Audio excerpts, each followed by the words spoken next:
Upon its release in 2020, The Last of Us Part 2 helped set the new standard for Sony's flagship franchises of deep single-player experiences. Players join Ellie and Dina on a path of revenge, seeking to find those that wronged them, as the cycles of violence perpetuate and impact the lives of all affected. It's a game emblematic of Sony's desire to deliver high production value and rich graphical fidelity, and in this instance the developers Naughty Dog discovered some of the issues that arise when you go down that path. I'm Tommy Thompson, this is AI in Games, and for this 70th episode, let's explore how artificial intelligence was employed throughout The Last of Us Part 2 to bring the creative vision to life.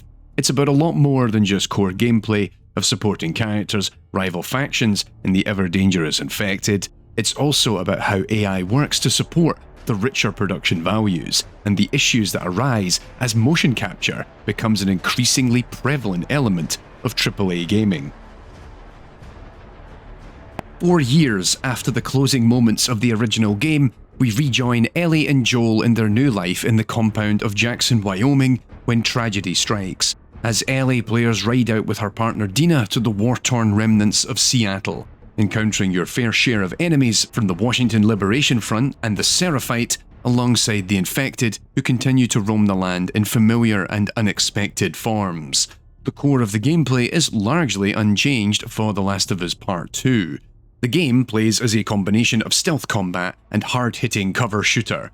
Players need to sneak around environments, avoid being detected by enemies via their programmed senses, and take them out as quietly as possible. But of course, more often than not, the situation goes south, and players need to improvise, and rely on a variety of melee and ranged weaponry to cut through your adversaries, be it improvised baseball bats, pistols, molotovs, shotguns, or rifles.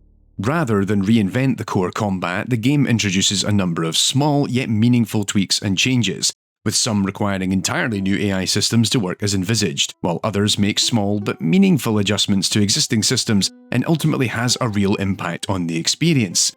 The ally system from the first game is expanded upon, with characters like Dina, Jesse and Joel supporting you in combat encounters, plus the introduction of dogs that follow the player's spline of recent movement, and new infected such as the Shamblers, which exude corrosive spores.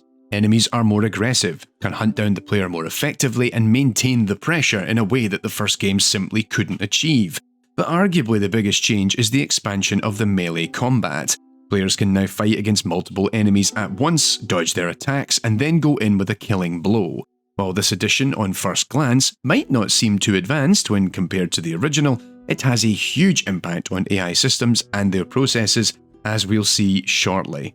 So with that, let's start looking at how the combat AI evolved from the original game to support these new systems. To really understand and appreciate a lot of what I'm about to explore, I'd highly recommend you watch episode 52 of AI in Games, which explains the inner workings of the first game in the series. As we'll see in a moment, every new system explored in this video either builds upon or complements existing AI systems from the previous game. Don't worry if you gotta pause this to go watch that, I'll be right here waiting for you. Plus, it means you get to listen to my voice even more, which some of you really enjoy apparently. While there are a myriad of new gameplay systems in The Last of Us Part 2, there is a much more fundamental technical innovation that actually helps enrich the gameplay experience. This game was built for the PlayStation 4 as it approaches the end of its life cycle in 2020. When we compare this to the original game, released on the PlayStation 3 in 2013, it means that developers had more computational resources, meaning more CPU and memory on the console to play with, and this has an impact in two very big ways. The first is the number of active non-player characters or NPCs in a given sequence. Since there is more CPU and memory to work with, it allows for the number of enemies on screen at once to move into the double digits. This does have an impact on encounters, but it also removes a secret system in the original game that worked around the console limitations.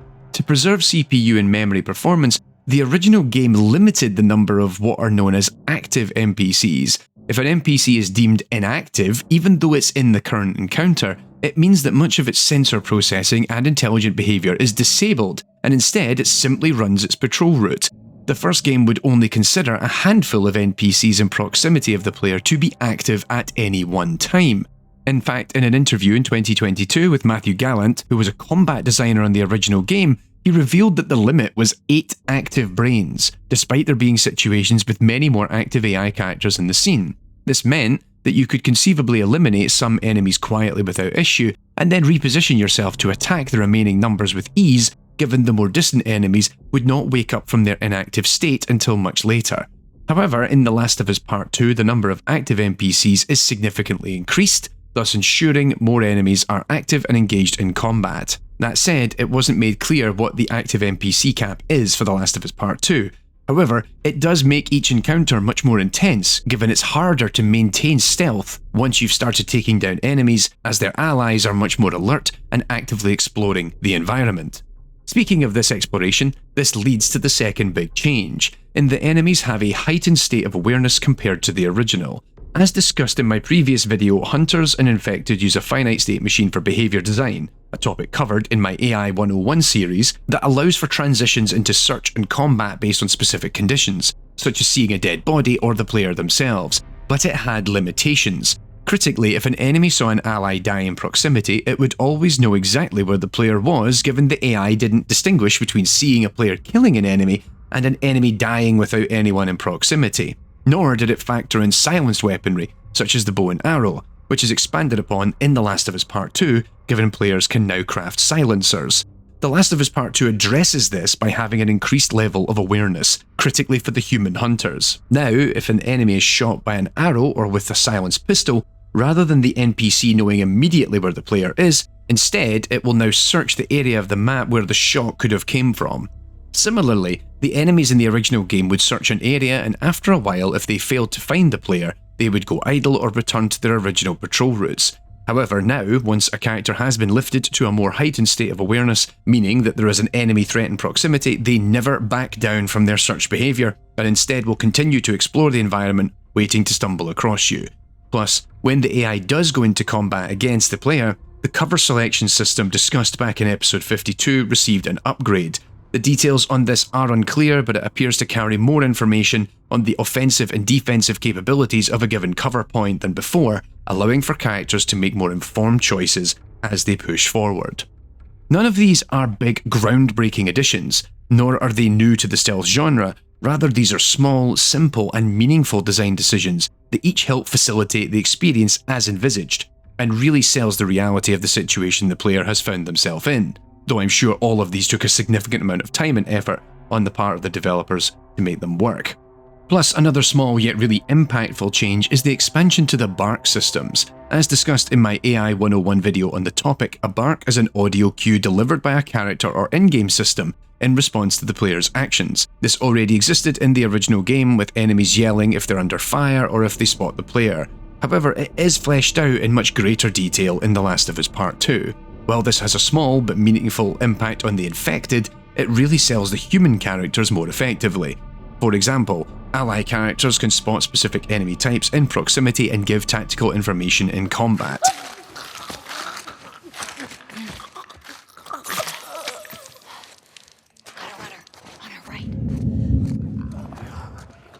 Meanwhile, the human enemies have a richer range of barks to react to the violence you're dishing out.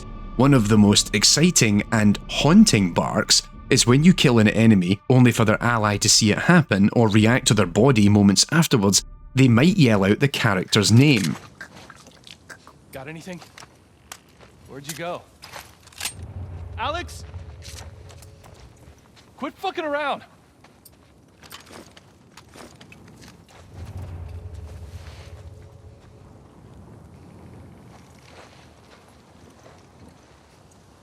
It's Colin! He's been killed! Ambush! Ambush! It came from the...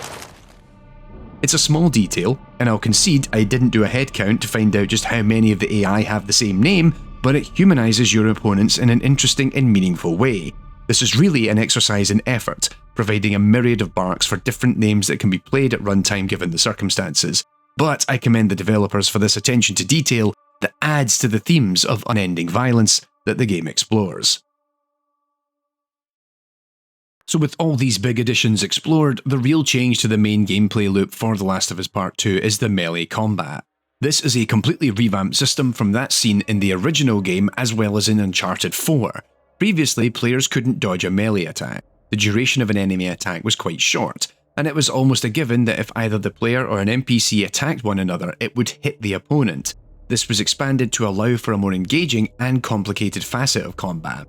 Each melee attack is actually built around what are known as units, and are comprised of 3 key elements: the animation played during the attack, the start and end conditions, dictating whether the attack is possible and how the NPC should be positioned at the end, and lastly there are the events, the key moments of the attack. This can include the frames of the animation where a hit occurs, the tracking of the opponent that needs to occur during the swing so it lines up nicely, and also things like iframes that dictate when they can't be hurt during the attack. Now for each NPC they actually store a collection of melee behaviours, and each NPC can only be in one of those behaviours at any one time. These give a lot more detail on how a character should behave before and after the melee attack is executed.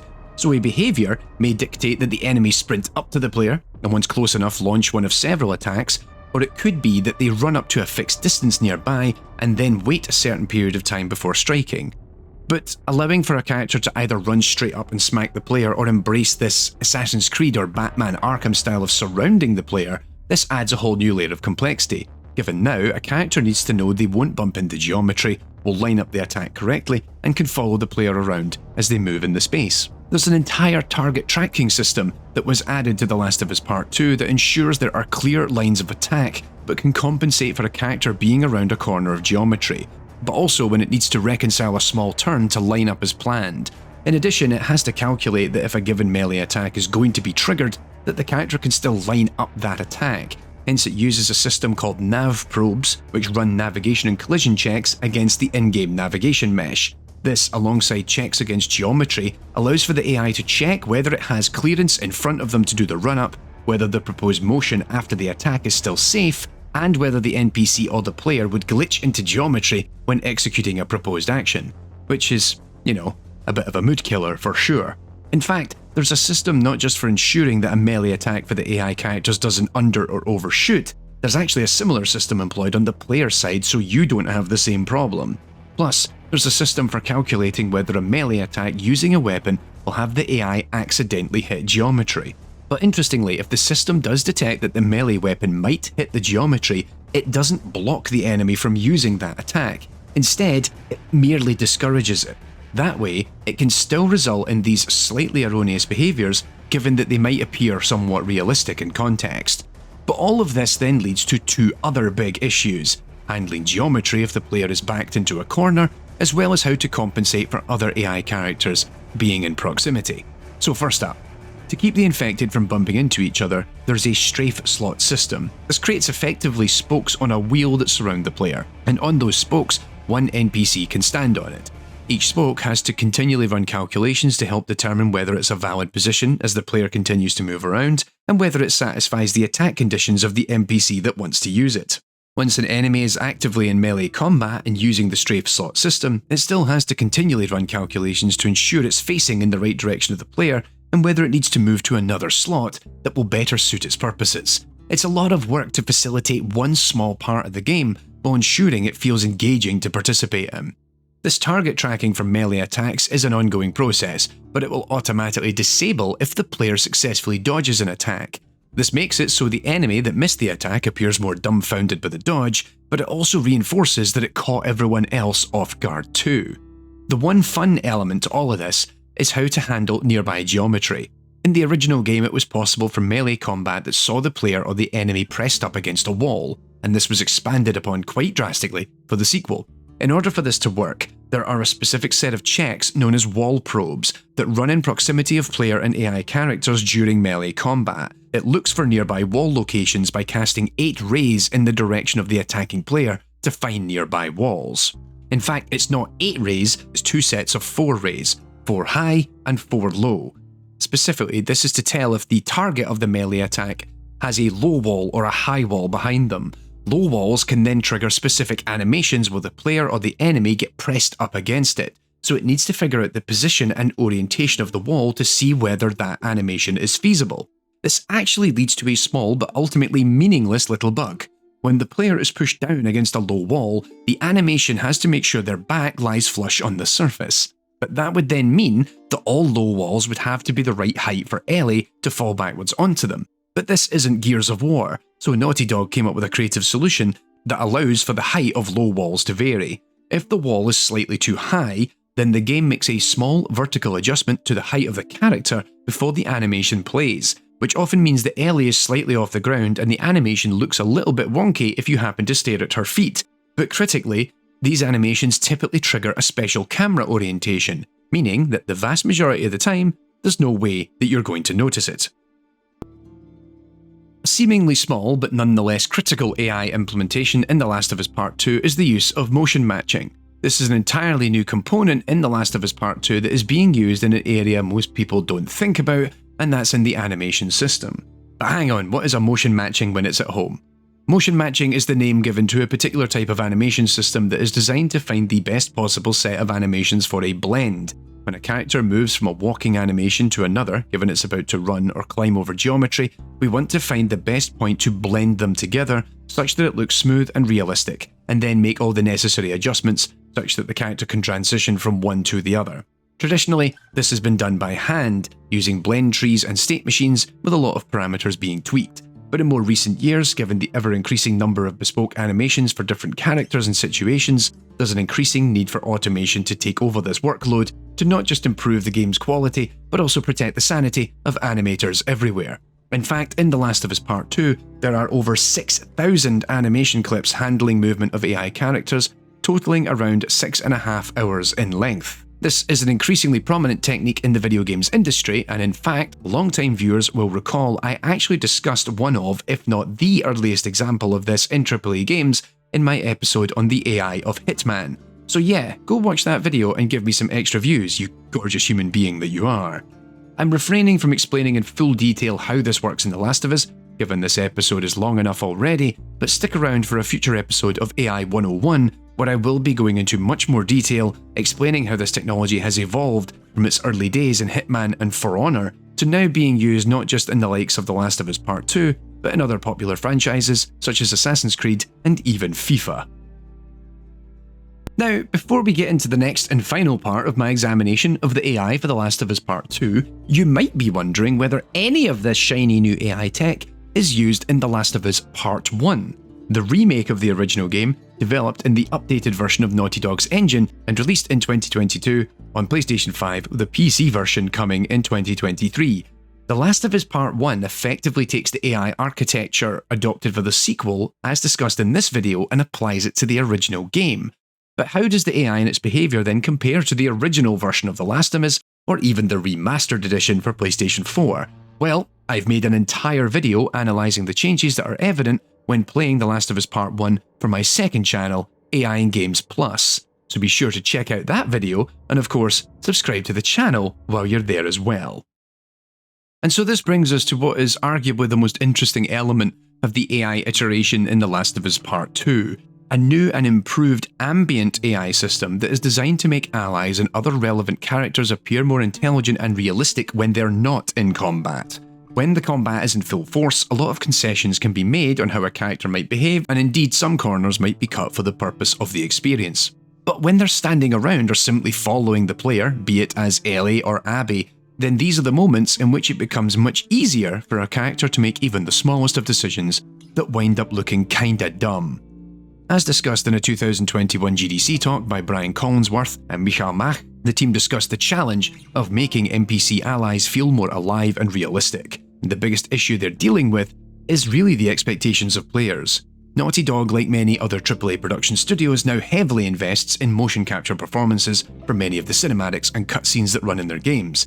In fact, many games such as The Last of Us Part 2 use the motion capture animations during gameplay as well. This slow and gradual expansion of the technology over the past 10 to 15 years, thanks to its pervasive use not just in games but also in visual effects for film and television, has made it much more effective to deliver emotionally charged or complicated action sequences using motion capture that is then cleaned up afterwards, rather than animators having to handcraft every action the characters take.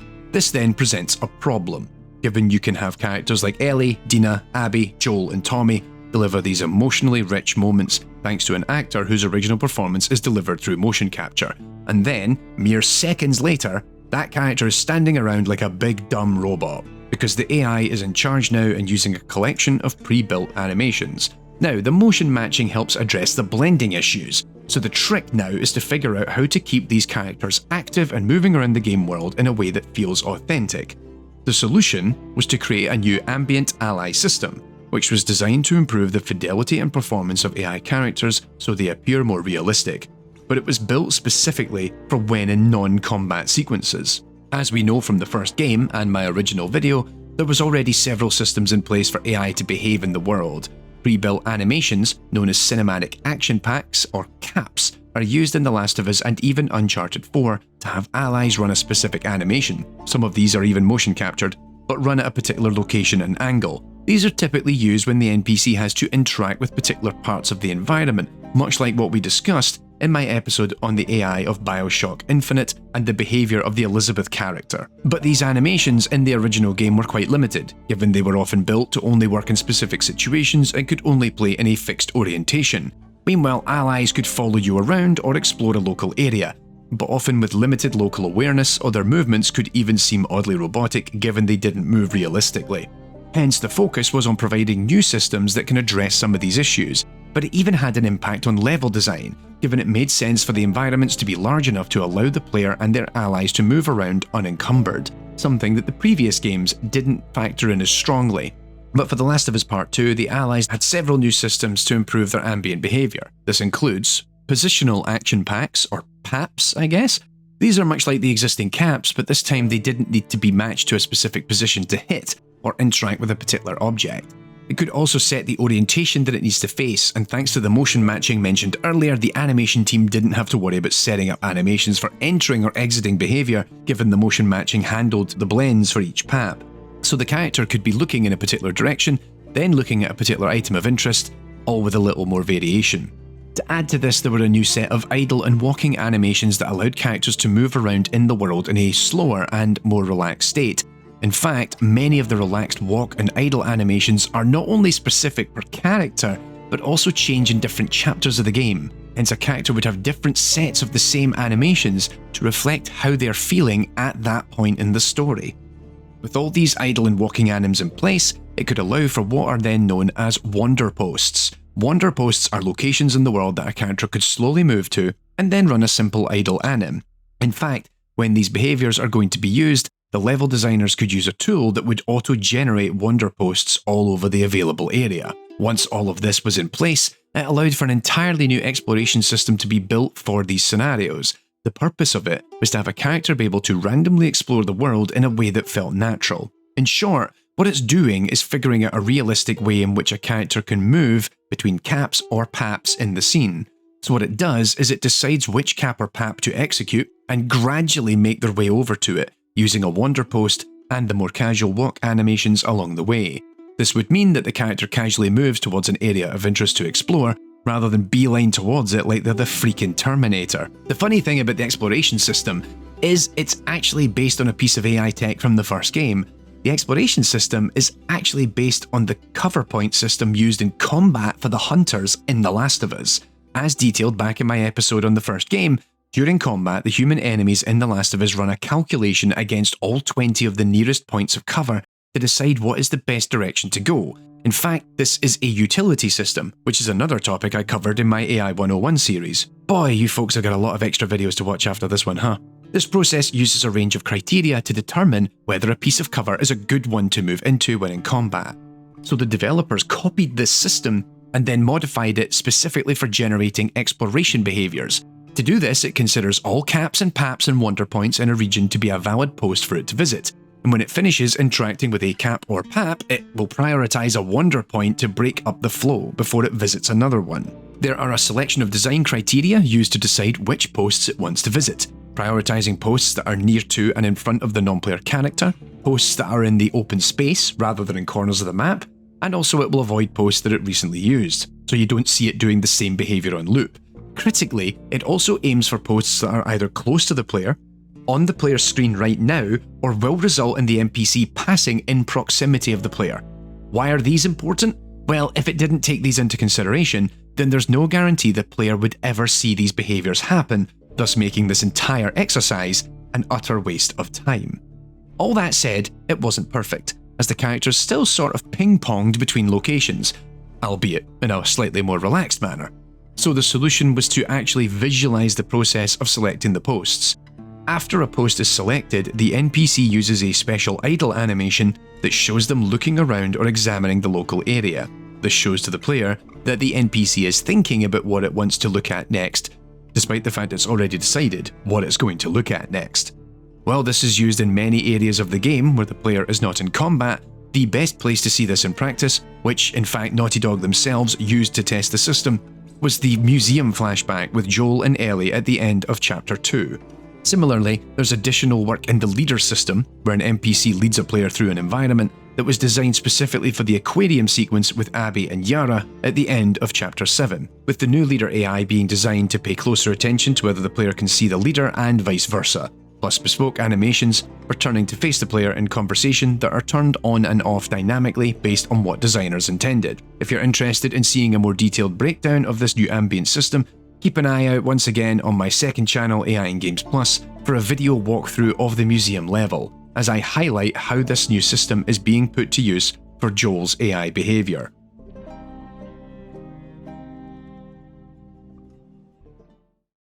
The Last of Us Part 2 continues Sony's drive towards premier single-player storylines that deliver high-fidelity visuals. As we've seen throughout this video, AI is proving critical in expanding existing mechanics, improving production and visuals, and helping to sell the more theatrical elements of the experience for players, bringing you closer to the story and its characters, and following along for the ride. Thanks for watching this 70th episode of AI in Games on The Last of Us Part 2. Don't forget, if you want to learn more about the making of Naughty Dog's post-apocalyptic series, be sure to catch episode 52 of AI in Games, in which I examined the first game in the series. Plus, as discussed already, be sure to subscribe to AI in Games Plus for even more on the AI of The Last of Us Part 2, as well as an analysis of The Last of Us Part 1 as well. As we wrap up, a special shout out to my patron Scuppipup, I think I pronounced that right, who recently joined the top tier of the AI in Games Patreon, allowing for access to the patron-only Discord chat, early access to new videos, joining our production team to propose and decide future videos, exclusive merch, and much more. To support my work, please check out the link to Patreon on screen, and of course all the other ways in which you can support the channel, which are listed in the description. That's it for now from AI in Games. Stay safe, have fun, and I'll be back.